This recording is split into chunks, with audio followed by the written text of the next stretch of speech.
Hello students, આપણે સપુષ્પી વનસ્પતિની અંતસ્થ રચનાનો અભ્યાસ કરી રહ્યા છે. આ ચેપ્ટરમાં આપણે પ્રીવિયસ લેક્ચરમાં જોયું દ્વિતીય વૃદ્ધિ જે છે આપણે સ્ટાર્ટ કર્યું છે. ઓકે, આપણે ડિસ્કસ કરી ચૂક્યા છે કે દ્વિતીય વૃદ્ધિ આપણે કોને કહીશું.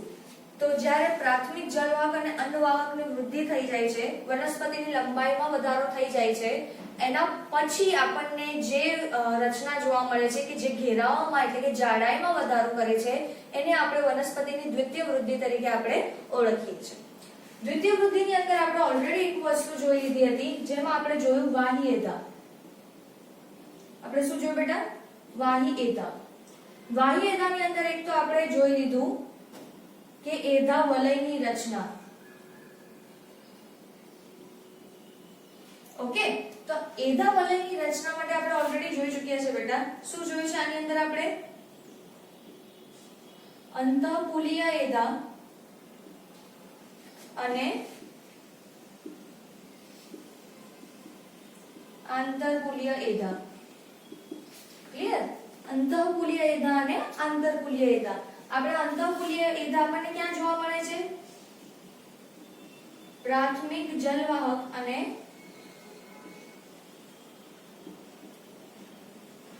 પ્રાથમિક અન્નવાહકની વચ્ચે. ક્લિયર? આપણે ઓલરેડી જોઈ ચૂક્યા છે, તો આપણે થોડુંક રિવિઝન લઈ રહ્યા છે. આંતરપુલીય એધાની વાત કરીએ તો આપણને ક્યાં જોવા મળશે બેટા? બે બાહ્યપુલની વચ્ચે. ક્લિયર છે? અને ખાસ કરીને આપણે આજે દ્વિતીય વૃદ્ધિ જોઈ કે આપણે ખાસ કરીને કોના માટે જોયું છે? દ્વિદળી પ્રકાંડ. કારણ કે એક દળી મૂળ અને એક દળી પ્રકાંડ, એની અંદર તો આપણને દ્વિતીય વૃદ્ધિ જોવા જ નથી મળતી. ઓકે, તો આ આપણે કોની વાત કરી? દ્વિદળી પ્રકાંડ. અને બીજું આપણે જોયું એધા વલયની ક્રિયાશીલતા. ઓકે, આ એધા વલયની જે ક્રિયાશીલતા આપણે ડિસ્કસ કર્યું, એની અંદર આપણે એક વસ્તુ જોયું, એક વસ્તુ નોટિસ કર્યું. શું જોયું? કે એધા વલયની ક્રિયાશીલતા છે એની અંદર બંને બાજુએ એધા વલયની અંદર અને બહાર, અંદર અને બહાર એમ બંને બાજુએ કોષો ઉમેરાવાનું ચાલુ થાય છે. પણ વધારે સક્રિય રીતે કોષ વિભાજન જે છે એ આપણને ક્યાં જોવા મળે છે બેટા? અંદરની તરફ વધુ સક્રિય કોષ વિભાજન. ક્લિયર છે? તો આના લીધે આપણે જોયું કે અંદરની તરફ વાત કરીએ તો અંદર આપણે શું ડેવલપ થાય છે બેટા? દ્વિતીયક જલવાહક. ઓકે, અને એની પણ અંદર આપણને શું જોવા મળે છે? પ્રાથમિક જલવાહક. પ્રાથમિક જલવાહક જે છે શું રહે છે બેટા? અમુક સમય માટે યથાવત રહે છે. ક્લિયર? જ્યારે આ જે છે દ્વિતીય જલવાહક એ શું કરે છે? પ્રકાંડનો મુખ્ય ભાગ બનાવે છે. ક્લિયર છે? એ શું કરે છે બેટા? પ્રકાંડનો મુખ્ય ભાગ બનાવે છે. અને આપણે બહારની બાજુની વાત કરીએ તો બહાર શું થાય છે બેટા? આનું વધારે અમાઉન્ટમાં કોષ વિભાજન થાય છે, એટલે બહારની તરફ જે પ્રાથમિક અને આપણી જે દ્વિતીયક અન્નવાહક છે એ શું થઈ જાય છે? કચડાઈ જાય છે. ક્લિયર છે? આટલી વસ્તુ આપણે બેઝિકલી લાસ્ટ લેક્ચરની અંદર આપણે જોઈ ગયા છે કે અંદરની બાજુ મુખ્ય ભાગ બની રહ્યો છે, એટલે ત્યાં આપણને મેઇન જે રીજન છે આપણને શું જોવા મળે છે બેટા? દ્વિતીય જલવાહક. એના સિવાય એની પણ અંદર શું જોવા મળે છે આપણને? પ્રાથમિક જલવાહક, કે જે એઝ ઇટ ઇઝ થોડા સમય માટે રહે છે. પણ એની બહારની બધી જ બાજુની વાત કરીએ, ખાસ કરીને એધા વલયની બહારની જે બાજુ છે એમાં પ્રાથમિક અન્નવાહક, દ્વિતીય અન્નવાહક છે, પરિચક્ર, અંતઃસ્તર, આ બધા જ સ્તરો શું થઈ જાય છે બેટા? કચડાઈ જાય છે. આ કોઈ સ્તરના કોઈ પણ પ્રકારના કોષો બચતા નથી જ્યારે જાડાઈમાં વધારો થાય છે ત્યારે. એટલે સુધી સમજાયું? ક્લિયર છે? ઓકે, હવે અહીંયા આપણને એમ થશે કે જો આ બહારના બધા સ્તર કચડાઈ જાય છે તો એની અંદર વહન પણ તો થવું જોઈએ, કારણ કે જલવાહક બેઝિકલી કરે શું છે? પાણીના વહન સાથે સંકળાયેલું છે. પાણી અને ખનિજ ક્ષારનું વહન કરે છે. તો આ જ વસ્તુ આપણે જોવાની છે આજના લેક્ચરમાં કે વહન કેવી રીતે કરે છે એ આપણે પછી જોઈએ છે, પણ એ પહેલા આપણે જોયું કે અંદર અને બહારની બાજુએ કોષો ઉમેરવાનું ચાલુ કરે છે, પણ ખાસ કરીને આપણે રહીએ છીએ સમશીતોષ્ણ કટિબંધના વિસ્તારમાં, જ્યાં આપણને આબોહવા અલગ અલગ પ્રકારની જોવા મળે છે. એક સેમ પ્રકારની આબોહવા આપણને આખા વર્ષ દરમિયાન જોવા મળતી નથી. આપણને અલગ અલગ પ્રકારની આબોહવા આપણને જોવા મળે છે. ઘણીવાર ઠંડી વધારે થઈ જાય છે, ઘણીવાર ગરમી વધારે થઈ જાય છે, કોઈ વધારે ભેજવાળું વાતાવરણ આપણને જોવા મળે છે. એવી અલગ અલગ રીતની આબોહવા આપણને આપણા પ્રદેશમાં જોવા મળે છે. તો આ કેસમાં શું થાય છે, ઋતુઓ પ્રમાણેની અગર આપણે વાત કરીએ તો ઋતુઓ પ્રમાણે કેવી રીતે આ વિભાજન છે, અહીંયા જે કોષનું વિભાજન થઈ રહ્યું છે એના પર ઋતુઓ કેવી રીતે અસર કરે છે અને એના કારણે અહીંયા કેવી રીતે વસ્તુઓનું નિર્માણ થાય છે એ આપણે આજના લેક્ચરમાં પહેલા જોવાનું છે. મેં તમને પ્રીવિયસ લેક્ચરમાં પણ ખાસ કીધું હતું કે આ જે જલવાહક છે બેટા, જલવાહક એ કોની રચના કરે છે તો કે કાસ્ટ. કોની રચના કરે છે? કાસ્ટ બોલો અથવા તો શું કહીશું આપણે સાદી લેંગ્વેજમાં લાકડું. આની રચના કરે છે કોણ? જલવાહક. બસ તો પહેલા આજે આપણે આજના લેક્ચરની શરૂઆતમાં આપણે એ જોવાનું છે કે કયા પ્રકારના કાસ્ટની રચના કરે છે, એક કાસ્ટ જે છે આપણે શું નામ આપીએ છીએ એ વસ્તુ આજે આપણે જોવાની છે. એના પર જતા પહેલા ફરી એકવાર આજે આપણે ક્વિક રિવિઝન જોયું છે, એકવાર નોટ ડાઉન કરી લો.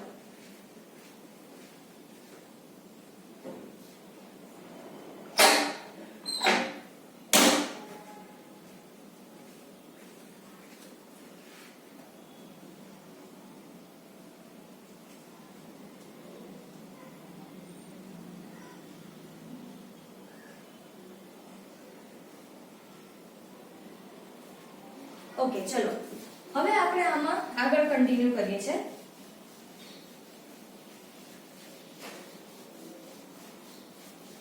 આપણે જે એધાની ક્રિયાશીલતા છે એના પર જ આપણે આગળ કન્ટિન્યુ કરીએ છીએ. આપણો જે બી પાર્ટ હતો ને જેમાં આપણે જોયું કે એધાની ક્રિયાશીલતા કેવી રીતે કામ કરે છે. ઓકે, તો આ જ વસ્તુમાં અત્યારે આપણે આગળ કન્ટિન્યુ કરીએ છીએ. આપણે બી વાળું શું જોયું હતું અહીંયા? એધાની ક્રિયાશીલતા. આ જ વસ્તુમાં હવે આપણે આગળ કન્ટિન્યુ કરીએ છીએ. ચલો, તો હવે આપણે અહીંયા જોવાનું છે બેટા, આપણને ખબર છે કે એધાની જે ક્રિયાશીલતા છે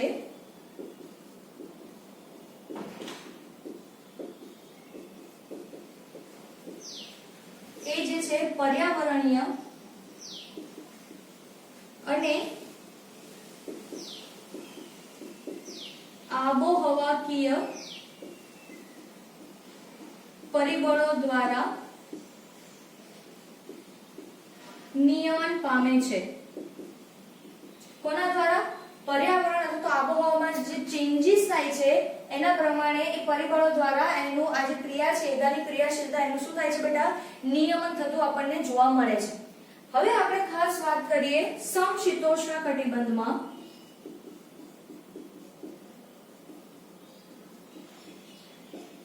સમશીતોષ્ણ કટિબંધ છે તેની અંદર આપણને એક સરખી હવા, એક સરખું પર્યાવરણ, એક સરખી આબોહવા આપણને જોવા મળતી નથી. તો હવે આ કેસની અંદર જનરલી આ કેસમાં આપણે જોવા જઈએ તો બે રીતની વસ્તુ આપણને જોવા મળે છે. ખાસ કરીને આપણે એક વાત કરીએ તો એક વસંત ઋતુ અને બીજી છે શરદ ઋતુ. મેઇનલી આપણને આ બે વસ્તુઓ જોવા મળે છે. તો હવે આપણે જોઈએ કે આ એધા જે છે આ બંને ઋતુમાં કેવી રીતે કામ કરે છે એ વસ્તુ આપણે જોઈ લઈએ. ક્લિયર છે? ચલો, સૌથી પહેલા આપણે વાત કરીએ વસંત ઋતુની અંદર વાત કરીએ બેટા, તો વસંત ઋતુની અંદર શું થઈ રહ્યું છે સમજજો.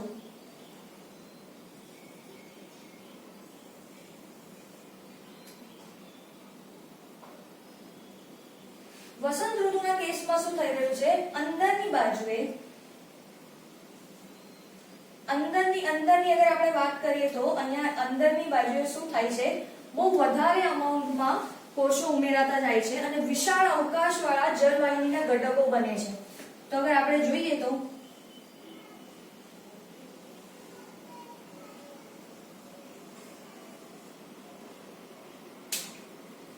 બહુ વધુ પ્રમાણમાં, સાંભળજો હવે આ,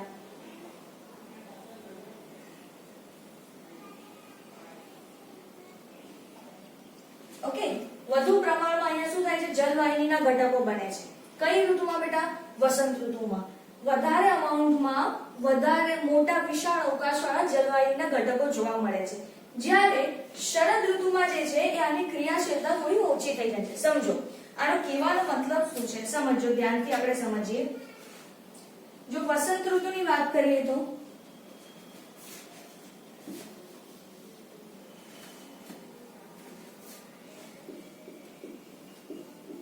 વસંત ઋતુમાં શું થાય છે, આ જે કોષ વિભાજન છે બેટા ખૂબ જ સક્રિય હોય છે અને ઝડપી થાય છે. આપણે થોડું ઉનાળાનું આવે તો ઉનાળાના આપણામાં શું હોય છે, આપણી અંદર આળસ ઓછી થઈ જાય છે. શિયાળો અગર આપણે જોશું તો શિયાળામાં શું થશે, આપણને આળસ વધારે આવે છે. તો અહીંયા પણ એવું છે કે આમાં એકદમ સક્રિય હોય છે અને ઝડપથી કામકાજ થાય છે અને એના કારણે વધુ પ્રમાણમાં, મતલબ બહુ વધારે અમાઉન્ટમાં, વધુ પ્રમાણમાં શું થાય છે, મોટા અથવા તો વિશાળ અવકાશ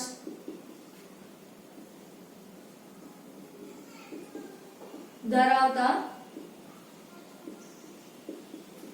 જલવાહિનીના ઘટકો ઉત્પન્ન થાય છે. ઘટકોનું નિર્માણ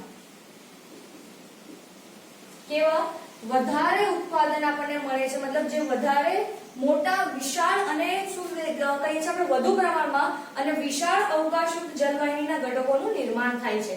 આપણે આ વસ્તુ થોડું નાનું કરી લઈએ તો આપણને શું થશે, થોડીક જગ્યા મળી જશે લખવા માટે આગળ.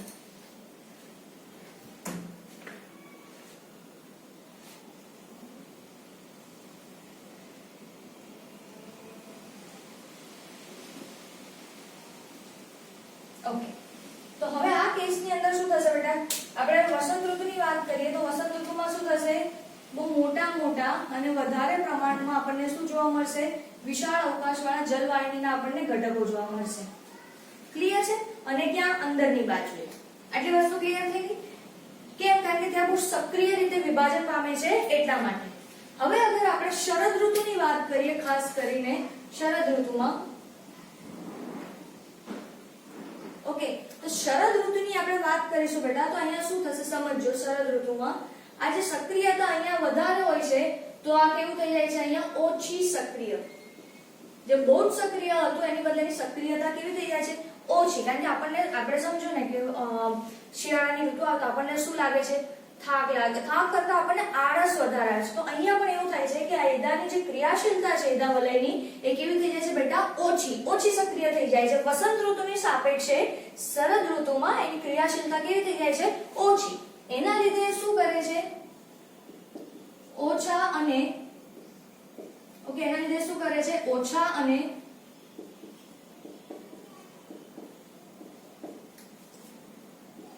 નાના અવકાશવાળી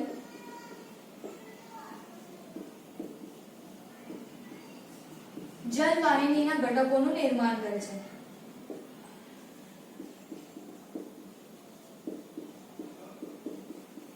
ઓકે, નાના અને કેવા, એકબીજા મતલબ ઓછા. અને એ પણ કઈ બાજુ ગોઠવાશે બેટા, ખાસ કરીને પરિઘ વિસ્તારમાં ગોઠવાશે. ચલો, પરિઘ વિસ્તારની અગર આપણે વાત કરીશું તો અહીંયા ખાસ કરીને આવી રીતે, અને ઓછા હશે, વધારે અમાઉન્ટમાં આપણને જોવા મળશે નહીં, પણ થોડાક પાસે બી આવશે. આવી રીતે ગોઠવાશે. ખ્યાલ આવે છે? મતલબ આપણને શું થશે બેટા, આવી રીતે ઓછા ગોઠવાશે. ઓકે, અને નાનો અવકાશ આપણને જોવા મળશે. અહીંયા આજે મેં બતાવ્યા છે એના કરતા પણ વધારે અમાઉન્ટમાં ગોઠવાય છે. આપણે ખાલી રિપ્રેઝન્ટેશન, પાછું એવું નહીં કરવાનું ગણવાની બેસવાનું કે મારા આ ઓછા છે ને આ વધારે છે. ઓકે, એક્ચ્યુઅલમાં શું થાય છે, અહીંયા વધારે અવકાશવાળા અને વધારે અમાઉન્ટમાં બને છે, જ્યારે બહારની બાજુ થોડી ઓછી સંખ્યામાં અને નાના અવકાશવાળા બને છે. ક્લિયર? આ ખાલી આપણે અન્ડરસ્ટેન્ડિંગ માટે મેં બતાવ્યું છે કે આપણી પાસે આટલી જ સ્પેસ છે એટલા માટે. તો હવે વસંત ઋતુ દરમિયાન જે કાસ્ટ ઉત્પન્ન થાય છે, સમજો. તો હવે આપણે શાનું ઉત્પાદન જોઈ રહ્યા છે બેટા, લાકડાનું ઉત્પાદન જોઈ રહ્યા છે. તો હવે સમજવાનું કે વસંત ઋતુ દરમિયાન જે કાસ્ટ ઉત્પન્ન થાય છે વસંત ઋતુમાં, એ જે લાકડું હોય છે એ થોડું કેવું હોય છે બેટા, આછા રંગનું હોય છે અને એની ઘનતા કેવી હોય છે, ઓછી ઘનતા. કેમ ઓછી ઘનતા? કારણ કે એમાં અવકાશ વધારે છે, જેની અંદર ખાલી જગ્યાઓ વધી જશે બેટા, એની ઘનતા કેવી થઈ જશે? ઓછી. એટલે આછા રંગનું અને ઓછી ઘનતા ધરાવતું કાસ્ટનું નિર્માણ થાય છે, અને એટલા માટે આ કાસ્ટને આપણે કહીએ છીએ બેટા વસંત કાસ્ટ અથવા તો પૂર્વ કાસ્ટ. શું કહીશું આપણે? વસંત ઋતુમાં જે લાકડું ઉત્પન્ન થયું છે, એટલે આટલા એરિયાનું એ લાકડું અગર તમે જોશો તો આપણને કેવું દેખાય છે? આછા રંગનું, ઓછી ઘનતા વાળું છે. કેમ? કારણ કે એની અંદર બહુ વિશાળ અવકાશવાળા જલવાહિનીના ઘટકો છે. ભલે વધારે છે પણ એમાં અવકાશ વધારે છે, એની ઘનતા એની કેવી થઈ જાય છે? ઓછી. તો એવા લાકડાને આપણે શું કહીશું બેટા? વસંત કાસ્ટ અથવા તો શું કહીશું આપણે એને? પૂર્વ કાસ્ટ. જ્યારે શરદ ઋતુમાં જે ઉત્પન્ન થાય છે એ લાકડું જે છે એ કેવું હોય છે બેટા? ઘેરા રંગનું અને વધુ ઘનતા ધરાવે છે.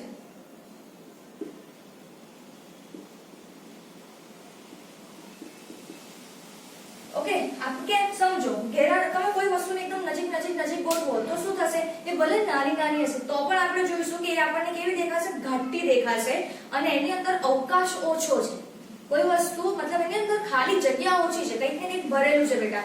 એટલા માટે એની ઘનતા વસંત ઋતુમાં જે કાસ્ટનું નિર્માણ થાય છે એના કરતા કેવી થઈ જશે? વધારે.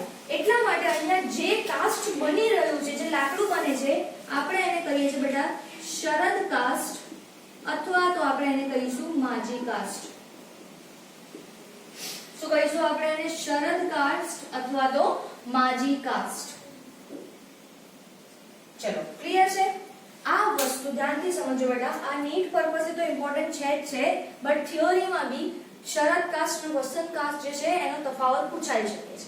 તો ચાર એના તફાવતના મુદ્દા આપણને આવડવા જોઈએ. વસંત ઋતુમાં એની સક્રિયતા કેવી હોય છે? વધારે અને ઝડપથી વિભાજન થાય છે. શરદ ઋતુમાં એની ક્રિયાશીલતા કેવી થઈ જાય છે? ઓછી. સેકન્ડ પોઈન્ટ, વધુ અમાઉન્ટમાં અને મોટા વિશાળ અવકાશ ધરાવતા જલવાહિનીના ઘટકોનું નિર્માણ થાય છે વસંત ઋતુમાં. જ્યારે શરદ ઋતુમાં નાના અને ઓછી ઘનતા ધરાવતા જલવાહિનીના ઘટકોનું નિર્માણ થાય છે. ક્લિયર?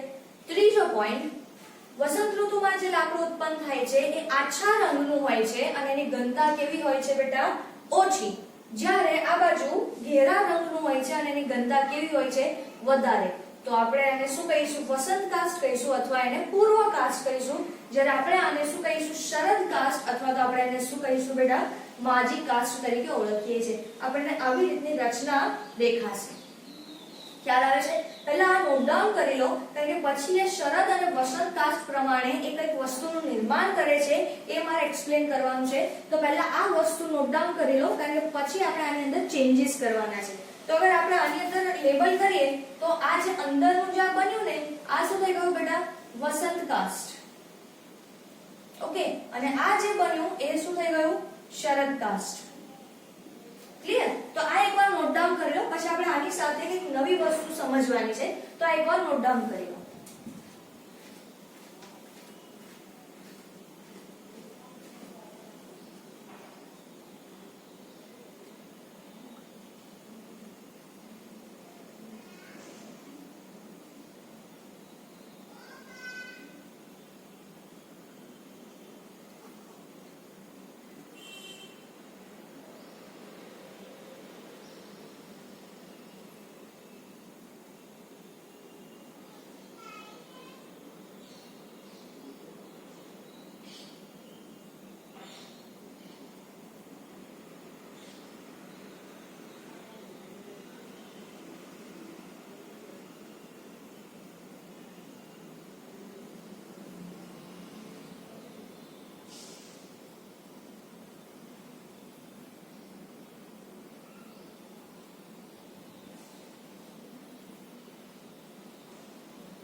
ઓકે, ચલો.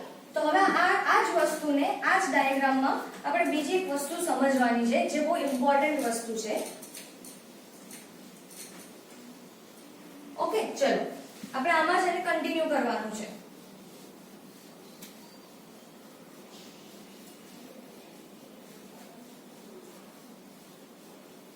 ચલો આ જ રીતની વસ્તુ આપણે આગળ કન્ટિન્યુ કરવાની છે, ધ્યાનથી સમજીએ આપણે એને.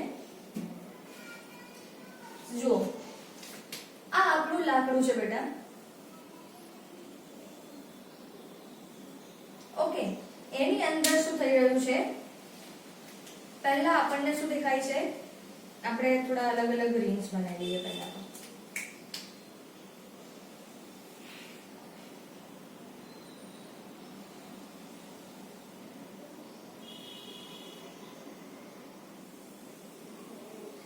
ચલો ઓકે, હવે આની અંદર શું થાય છે સમજો. સૌથી પહેલા આપણને અહીંયા આછા રંગનું કંઈક જોવા મળશે, તો આછા રંગ માટે હું અત્યારે રેડ કલર યુઝ કરું છું. ઓકે, આજકાલ કે આપણે શું કરીએ છીએ, વસંત કાચ જે છે કેવું છે, આછા રંગનું છે. તો આપણે એમ સમજો આની અંદર હજી પાછી એક હું એક રિંગ બનાવી લઉં અંદર. ચલો હવે આની અંદર આછા રંગ માટે શું થાય છે સમજો. અહીંયા આછા રંગના અને મોટા મોટા એવા આપણને શું જોવા મળે છે, જલવાહિનીના ઘટકો. ક્લિયર? પછી બીજા આપણને શું જોવા મળે છે, ડાર્ક રંગના અને નાના આપણને શું જોવા મળે છે બેટા, જલવાહિનીના ઘટકો. તમે સમજી રહ્યા છો? તો આની અંદર શું થયું, આ જે આટલો પાર્ટ બન્યો એની અંદર એક અડધો પાર્ટ બન્યો વસંત ઋતુમાં અને બાકીનો અડધો પાર્ટ કઈ ઋતુમાં બને છે, શરદ ઋતુમાં. વાત સમજાય છે? ધ્યાનથી સમજો. વસંત ઋતુની અંદર શું થાય છે, આ રેડ વાળો પાર્ટ બને છે અને શરદ ઋતુમાં કયો ભાગ બની રહ્યો છે બેટા, બ્લુ વાળો. ખ્યાલ આવે છે? તો વસંત ઋતુ, વસંત કાસ્ટ પ્લસ શરદ કાસ્ટ આ બંને કમ્બાઈન થઈ જાય છે અને શું કરે છે બેટા, એક આખું સળંગ રિંગ બનાવે છે, જેને આપણે કહીએ છીએ વાર્ષિક વલય તરીકે ઓળખીએ છીએ. શું કહીએ છીએ, વાર્ષિક વલય. તો આ જ આખી રચના દેખાય છે, આપણે એને શું કહીશું બેટા, વાર્ષિક વલય. વાર્ષિક વલય એટલે આખા વર્ષમાં શું બન્યું એને આપણે કહીએ છીએ વાર્ષિક વલય.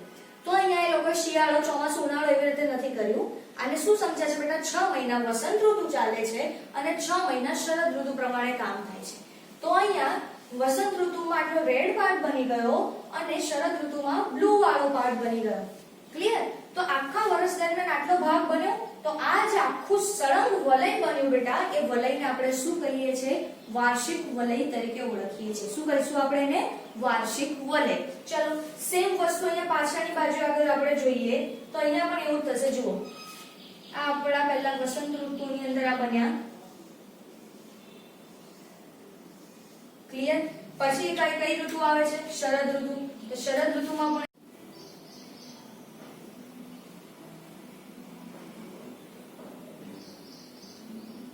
ક્લિયર? તો આ જે આખું બની ગયું આપણે એને શું કહીશું, વાર્ષિક વલય. શું કહીશું બેટા આપણે એને, વાર્ષિક વલય. ચલો હજી થોડુંક આને આગળ સમજીએ. જો હજી પાછું ત્રીજું વર્ષ, જો આ એક વર્ષ થયું, આ બીજું વર્ષ થયું, ત્રીજા વર્ષમાં ફરીવાર જો આવી રીતે જ કામ થવાનું છે ને. આ કયું વર્ષ ચાલી રહ્યું છે બેટા, ત્રીજું વર્ષ. વાત સમજાઈ રહી છે? પહેલા વર્ષમાં 6 મહિના વસંત કાચ અને 6 મહિનામાં શરદ. એટલે આખું આપણું આખું શું બની ગયું, આપણું વાર્ષિક વલય. ઓકે, જો પછી ત્રીજામાં પણ જો ફરી પાછું આની અંદર નાના નાના અને ઘેરા રંગનું શું બની રહ્યું છે બેટા, આપણું આ શરદ કાસ્ટનું નિર્માણ થાય છે.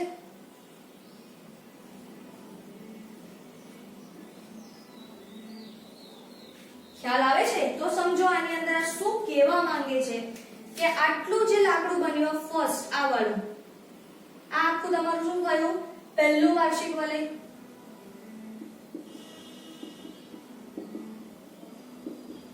જેની અંદર શરદ અને વસંત બંને આવી ગયું.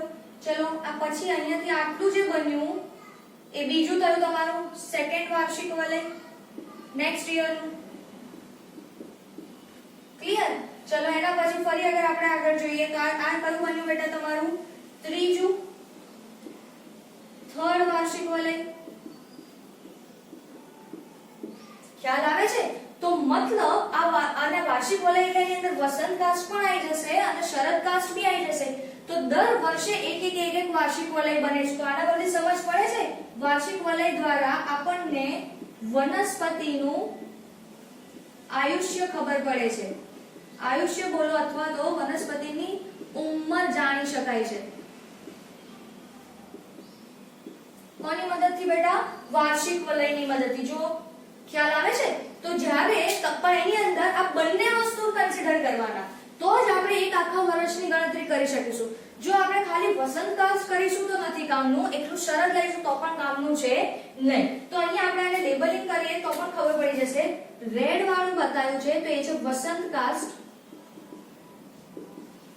અને બ્લુ થી અગર હું બતાવું છું અને થોડું નાનું છે તો આપણે એને શું કહીએ છીએ બેટા? શરદકાળ. ક્લિયર? અને આ બંને કમ્બાઈન થઈ જશે તો આપણે એને શું કહીએ છીએ બેટા? વાર્ષિક વલય. અને આ વાર્ષિક વલય દ્વારા આપણને શું ખબર પડે છે? વનસ્પતિની ઉંમર જે છે એ આપણને ખબર પડે છે. તો જ્યારે તમે કોઈ ફોટોગ્રાફની અંદર જોશો ને આ જ વસ્તુને કોઈ ફોટોગ્રાફમાં, તો એક્ચ્યુઅલમાં તમને કેવું દેખાશે? ખ્યાલ છે? આવી રીતે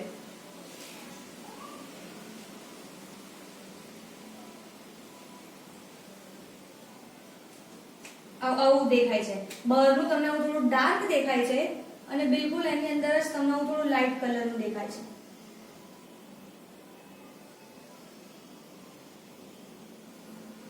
જો તો આ એક તમારું બની ગયું. પછી ફરીથી આવી રીતનું દેખાશે. બહાર તમને ડાર્ક અને અંદરની બાજુએ થોડું કેવું આવશે? લાઇટ. ચલો સેમ વસ્તુ આવી રીતની દેખાશે. આવી રીતની રચના તમને દેખાશે વાર્ષિક વલય માટે. ઇન્ટરનેટ પર સર્ચ કરવાનું અને લખવાનું વાર્ષિક એટલે એન્યુઅલ અને વલય એટલે રિંગ, એન્યુઅલ રિંગ ડાયાગ્રામ ઓર ફોટોગ્રાફ. તો તમને આવી રીતની રચના ક્લિયરલી તમને દેખાશે. તમે જોઈને જ સમજી જશો કે બહારની વસ્તુ જે છે આપણને થોડી કેવી દેખાશે? ડાર્ક, અને અંદર થોડું આપણને લાઇટ રંગ દેખાશે. તો આ તમારું એક વાર્ષિક વલય. જો આ એક, આ બે, આ ત્રણ અને આ ચાર. ચાર વાર્ષિક વલય છે. ફર્સ્ટ આપણે અહીંયાથી કરીએ. Suppose first, second, third, fourth.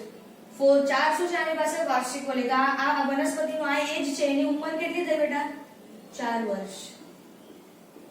એક આપણે ઉદાહરણ માટે સમજ્યા, બરાબર? કેમ? કારણ કે આની પાસે શું છે? 4 વાર્ષિક વલય છે. ક્લિયર? તો આને કહીએ છીએ આપણે એદાની ક્રિયાશીલતામાં જ આપણે જોયું કે શરદ ઋતુમાં અને વસંત ઋતુમાં કેવી રીતે આનું નિર્માણ થાય છે અને એમાંથી એક વાર્ષિક વલય કેવી રીતે બને છે, અને વાર્ષિક વલયથી આપણે શું જાણી શકીએ છીએ? વનસ્પતિની ઉંમર જાણી શકીએ છીએ. ક્લિયર છે આટલી વાત? તો આ નોટ ડાઉન કરી લો. એના પછી આપણે હજી એક કાસ્ટનું નિર્માણ જે છે થોડું સમજી લઈએ છીએ. આ નોટ ડાઉન કરી લો.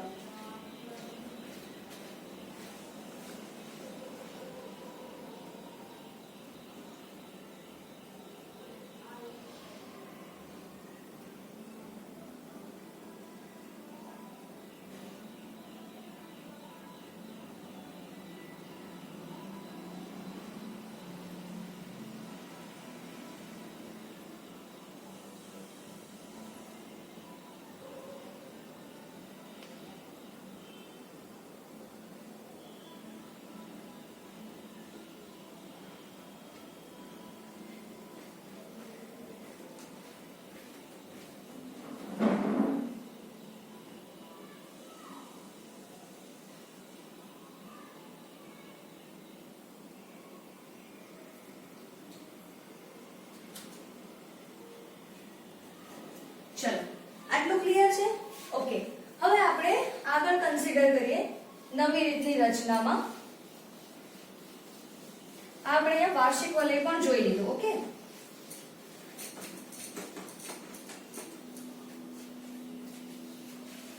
હવે આ જ વસ્તુમાં આપણે આગળ કન્સિડર કરીએ, આગળ જઈએ તો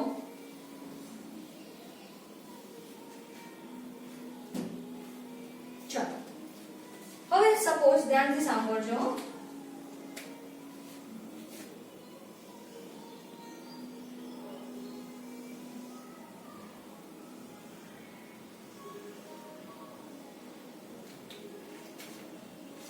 આ આપણું સમજો કે એદા વલય છે.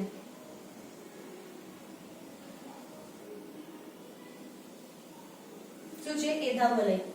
એધા વલયનો અંદરનો બધો ભાગ જે છે આ આપણું શું છે? 1 મિનિટ. આ બધો ભાગ છે આપણે એને શું કહીએ છીએ? દ્વિતીયક જલવાહક. ક્લિયર? એની બહાર આપણને કંઈક વત્તા ઓછા પ્રમાણમાં થોડું ઘણું કચડાયેલા સ્તર જોવા મળે છે. ક્લિયર છે? અને આ છે આપણું એધા વલય.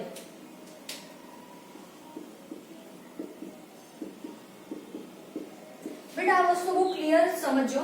વાર્ષિક વલય અલગ વસ્તુ છે અને એધા વલય અલગ વસ્તુ છે. એધા વલય જે છે એ વનસ્પતિની જાડાઈ માટે યુઝફુલ છે, જ્યારે વાર્ષિક વલય જે છે એ વનસ્પતિની ઉંમર જાણવા માટે જરૂરી છે. ક્લિયર? એધા વલય શું કરાવે છે? વનસ્પતિની જાડાઈમાં વૃદ્ધિ કરે છે, ઘેરાવો વધારે છે, જ્યારે વાર્ષિક વલય જે છે એ શું કરી રહ્યું છે? ઉંમર જાણવા માટે ઉપયોગી છે. તો હવે આની અંદર એવું કીધું છે, ધ્યાનથી સમજો. દ્વિતીયક જલવાહક આપણે જોયું કે પ્રકાંડનો મુખ્ય ભાગ બનાવે છે. શું કરે છે? દ્વિતીયક જલવાહક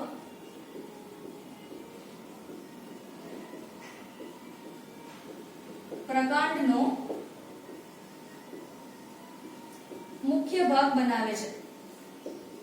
ઓકે ફાઇન. એની અંદર શું જમા થાય છે સમજો. એની અંદર તેલ, ટેનિન, સુગંધીદાર દ્રવ્યો, સુગંધીદાર પદાર્થ, રાળ, ગુંદર, નકામા પદાર્થો. બરાબર છે? આ બધી વસ્તુઓ આની અંદર બહુ વધારે અમાઉન્ટમાં શું થાય છે? જમા થાય છે. હવે તમે જ મને કહો, આ બધી વસ્તુઓ આની અંદર બહુ જ વધારે અમાઉન્ટમાં જમા થઈ જશે, આટલું બધું આવી રીતે એમ સમજો. આજે બતાવું છું મતલબ શું થઈ ગયું? આની અંદર આ બધી વસ્તુઓ જમા થઈ ગઈ છે. ઓકે, કોઈ બી વસ્તુની અંદર આપણે આ બધી વસ્તુઓ એકદમ વધારે અમાઉન્ટમાં ભરી દો, શું થશે? એ વસ્તુની અંદર કશું પણ વસ્તુ પસાર થઈ શકે છે? ના. આટલું તો જમા થાય છે જ, ઉપરથી પાછું એની અંદર લિગ્નિનનું સ્થૂલન થાય છે.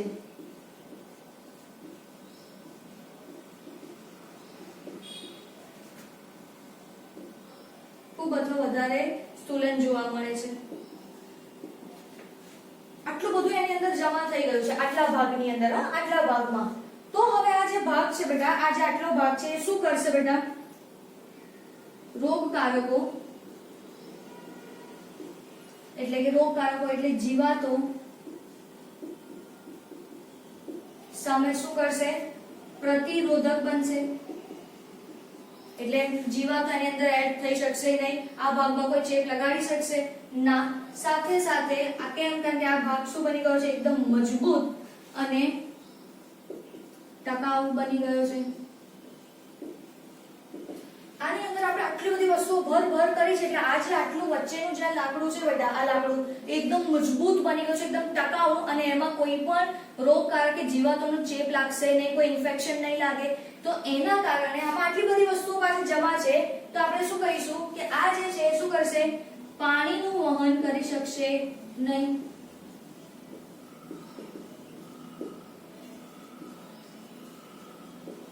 સક્ષમ જ નથી. આ બધી જ વસ્તુ એમાં ભરે જો પાણી કઈથી પહોંચાડશે? કોઈ પાણી જ નહીં પહોંચાડી શકે. એટલા માટે અહીંયા આ વિસ્તારમાં આટલું જે લાકડાનું નિર્માણ થાય છે, જે કાસ્ટનું, આપણે એને કહીએ છીએ મધ્ય કાસ્ટ તરીકે ઓળખીએ છીએ. શું કહીશું આપણે એને? મધ્ય કાસ્ટ તરીકે ઓળખીએ છીએ. એટલે દ્વિતીય જલવાહકનો જે ભાગ, એની અંદર તેલ છે, ટેનિન છે, ગુંદર છે, રાળ છે, સુગંધીદાર દ્રવ્યો છે, નકામા પદાર્થો છે, લિગ્નિન છે, આ બધી વસ્તુ એટલી બધી ભરાઈ જાય છે, અને એના કારણે આ વચ્ચેનો આટલો ભાગ જે છે એકદમ મજબૂત, ટકાઉ અને જીવાતો સામે પ્રતિરોધક બની જાય છે. એવું જે લાકડું બને છે બેટા, આપણે એને શાના તરીકે ઓળખીએ છીએ? મધ્ય કાસ્ટ તરીકે ઓળખીએ છીએ. શું કહીએ છીએ આપણે? મધ્ય કાસ્ટ. અને આ વસ્તુ જે છે એ પાણીનું વહન કરવા માટે સક્ષમ છે નહીં. કેમ? કારણ કે આ બધું ભરાઈ ગયું છે ને. ઓકે, હવે જે બહારનો આટલો ભાગ છે, આટલો જ ભાગ, આ બહારનો જે આટલો અમથો ભાગ છે, એની અંદર આવી કોઈ વસ્તુની જમાવટ આપણને જોવા મળતી નથી. તો આ બહારનો જે આટલો ભાગ છે એને આપણે કહીએ છીએ રસ કાસ્ટ તરીકે ઓળખીએ છીએ. શું કહીશું આપણે એને? રસ કાસ્ટ. રસ કાસ્ટ એટલા માટે કીધું કારણ કે આટલો ભાગ છે એમાં કોઈ પણ વસ્તુની જમાવટ નથી, કોઈ સ્થૂલન નથી. તો આ વસ્તુ જે છે શું કરે છે? પાણી અને ખનિજ ક્ષારનું વહન કરવા સક્ષમ છે. પાણી અને ખનિજ ક્ષારનું વહન કરશે. ક્યાંથી ક્યાં કરશે બેટા? મૂળથી પ્રકાંડ અને પર્ણો તરફ. અને આટલા માટે આ જે વહન કરવા માટે જવાબદાર છે એટલા માટે અહીંયા જે લાકડું બને છે આપણે એને શું કહીએ છીએ બેટા? રસ કાસ્ટ તરીકે ઓળખીએ છીએ. શું કહીએ છીએ આપણે એને?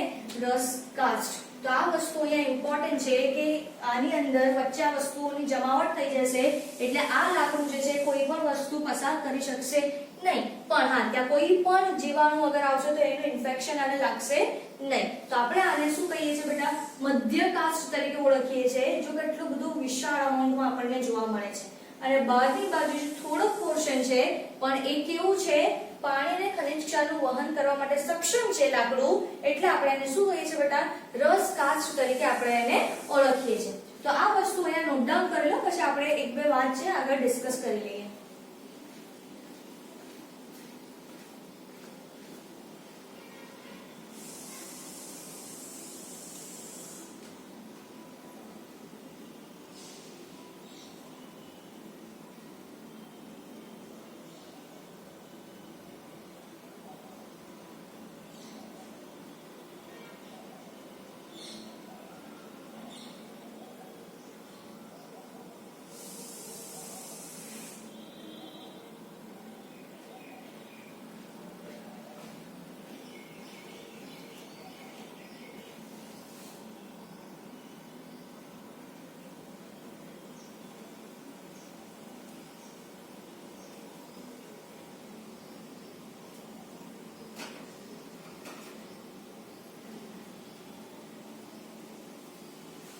ક્લિયર છે? બસ તો મધ્યકાશ જે છે આપણે એની વાત કરી તો આની અંદર આવશ્યક તેલ પણ જોવા મળે છે અને કાર્બનિક પદાર્થ પણ જોવા મળે છે. આ પણ આની અંદર જોવા મળે છે. અને બેટા આમાં જો લિગ્નિન નું સ્થૂલન આવી ગયું એટલે આ જ આટલો ભાગ જે છે એ કેવો બની જશે? મૃત. લિગ્નિન નું સ્થૂલન છે એટલે આ કેવો ભાગ બની જશે? મૃત ભાગ. ઓકે, મૃત હશે એટલે એની અંદરથી કોઈ બી વસ્તુ પસાર થઈ શકશે નહીં. તો આની સાથે આપણે જે લાકડાનું જે નિર્માણ છે બેટા એ અહીંયા કમ્પ્લીટ કરીએ છીએ. આજના લેક્ચરમાં આપણે એકવાર ફરીથી રિકોલ કર્યું દ્વિતીય વૃદ્ધિને દ્વિદળી પ્રકારમાં. એના પછી આપણે અલગ અલગ પ્રકારના લાકડા જે છે એનું નિર્માણ આપણે જોયું, જેને આપણે વસંત કાસ્ટ કહીએ છીએ, શરદ કાસ્ટ કહીએ છીએ, મધ્ય કાસ્ટ અને રસ કાસ્ટ. આ જે ચાર કાસ્ટની વાત કરી છે હોમવર્કમાં તમારે આ રીતે તો લખવાનું જ છે, સાથે સાથે તમારે તફાવતની રીતે પણ લખવાનું છે. વસંત કાસ્ટ અને શરદ કાસ્ટ એક તફાવત અને બીજો તફાવત છે બેટા મધ્ય કાસ્ટ અને રસ કાસ્ટ. ક્લિયર છે? મેં તમને વસંત કાસ્ટ અને રસ કાસ્ટના ઓલરેડી તફાવતના પોઈન્ટ્સ કહી દીધા છે તો એને તફાવત સ્વરૂપે લખવાનું છે અને આ વસ્તુને પણ તફાવત સ્વરૂપે લખવાનું છે. રેરલી આની અંદર 2 થી 3 પોઈન્ટ હશે. એક તો આમાં વસ્તુઓનું જમાવટ છે, કઈ કઈ વસ્તુનું એ લખવાનું. રસ કાસ્ટમાં કોઈ જમાવટ છે નહીં. આ બધી વસ્તુનું જમાવટ છે એટલે લિગ્નિનનું સ્થૂલન છે એટલે આ મૃત ભાગ છે, જ્યારે આની અંદર લિગ્નિનનું સ્થૂલન નથી એટલે રસ કાસ્ટ કેવો થઈ ગયો? જીવન. ત્રીજો પોઈન્ટ અગર આપણે વાત કરીએ તો આ મજબૂત, ટકાઉ અને રોગ જીવાતો સામે પ્રતિરોધક છે, ઇન્ફેક્શન લાગશે નહીં, જ્યારે આની અંદર લાગવાની સંભાવના છે કારણ કે આ મજબૂત નથી. અને ચોથું કે આ મૃત છે એટલે કોઈ બી વસ્તુનું વહન નહીં કરે, આ ખાલી મજબૂતાઈ છે ને, મજબૂત છે એટલા માટે આનું કાર્ય શું છે? યાંત્રિક મજબૂતાઈ. જ્યારે આનું કાર્ય શું છે? વહન કરવાનું.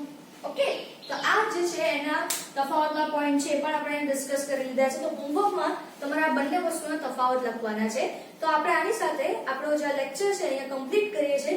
નેક્સ્ટ લેક્ચરમાં આપણે જોઈશું કે છાલ જે છે એનું નિર્માણ કેવી રીતે થાય છે. તો આ લેક્ચરમાં આપણે લાકડાનું નિર્માણ જોયું અને આ બે તફાવત છે એ તમે નોટ ડાઉન કરવાના છે એઝ અ હોમવર્ક. ઓકે.